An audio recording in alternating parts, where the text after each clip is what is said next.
Where the Earth hides its gold, the untold story of the planet's hidden wealth.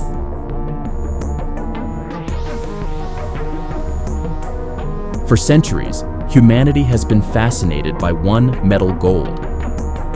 A symbol of power, beauty, and permanence in a world that constantly changes.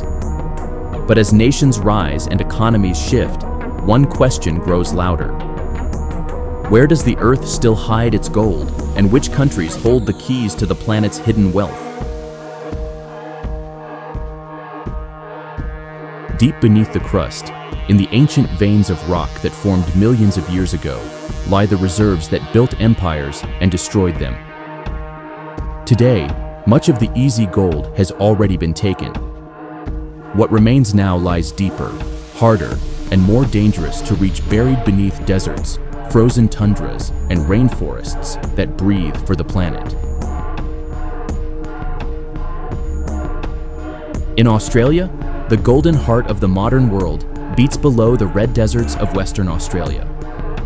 Mines in Kalgoorlie, Boddington, and Telfer reach into the earth like massive wounds, extracting billions of dollars in ore each year. The continent now holds over 10,000 tons of proven and estimated gold reserves, making it the richest gold-bearing land on Earth. But this wealth comes with a cost.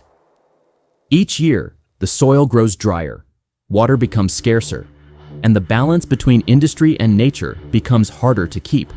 Still, Australia's gold continues to flow, not only fueling its economy, but anchoring it as one of the world's most stable sources of precious metal in an age of global uncertainty. Thousands of kilometers away, China quietly guards its dominance. From the mountains of Shandong to the fields of Henan, immense state-run mining operations dig relentlessly, feeding both the nation's industries and its massive central reserves. China now produces over 12% of the world's gold, and yet very little of it leaves the country. Every ounce is stored, melted, and locked away in underground vaults beneath cities like Beijing and Shanghai, strategic assets for a future where financial trust may falter. In China's philosophy, gold is not just wealth, it is sovereignty, a silent weapon against global volatility. Further north, Russia's Siberian frontier lies frozen, but beneath its ice and stone sleep some of the largest untouched gold reserves on the planet. In the harsh territories of Krasnoyarsk and Yakutia, miners carve through permafrost where winter never ends, chasing veins that could redefine the global balance of power. Russia's estimated 6,000 tons of gold reserves stand as both treasure and political armor. Each new mine is not only a source of income, it is a statement of independence from Western economies. For Moscow, gold is no longer just a mineral. It is the foundation of a new economic strategy, forged in the shadow of global sanctions. Across the southern hemisphere, Africa tells a story both ancient and tragic. The Witwatersrand Basin in South Africa, once the richest deposit ever discovered, has yielded nearly 40% of all gold ever mined by humanity.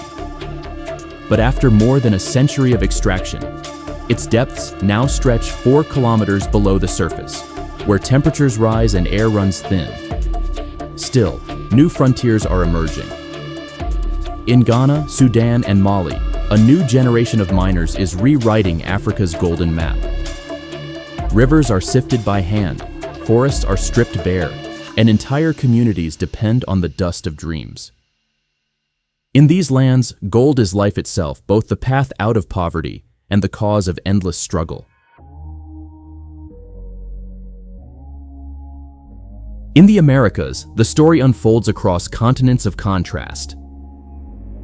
In the United States, the vast deserts of Nevada conceal the Carlin Trend, one of the world's richest and most consistent sources of gold.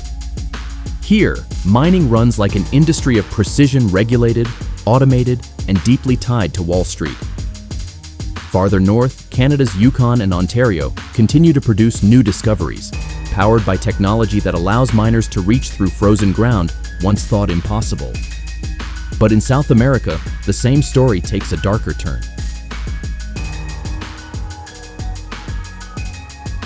In the depths of the Amazon, in Peru and Brazil, illegal gold mining devours the rainforest.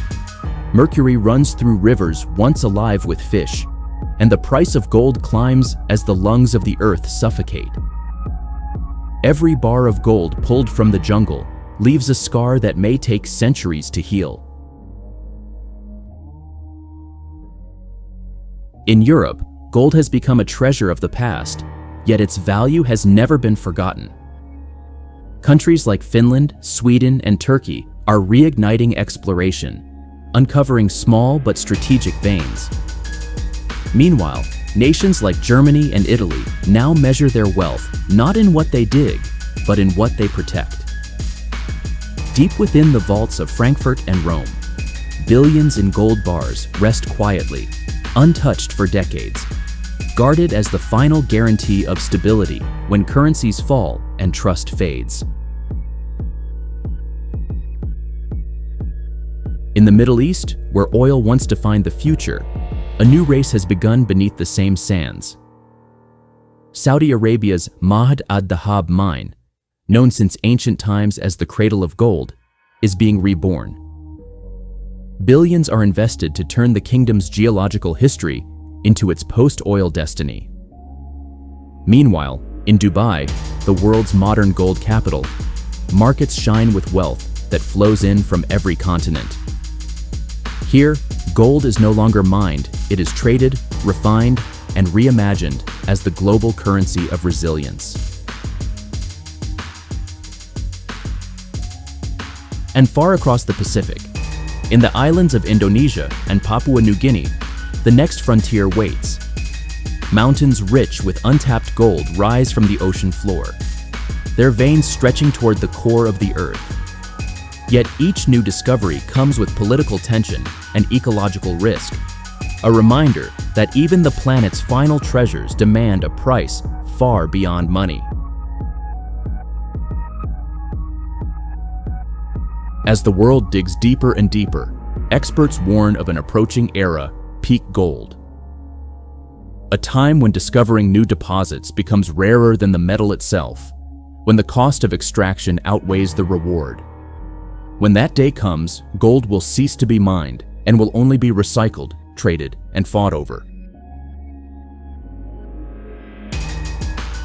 From the deserts of Australia to the frozen mines of Siberia, from the jungles of Africa to the vaults of Europe, the Earth's hidden gold continues to shape the destiny of nations.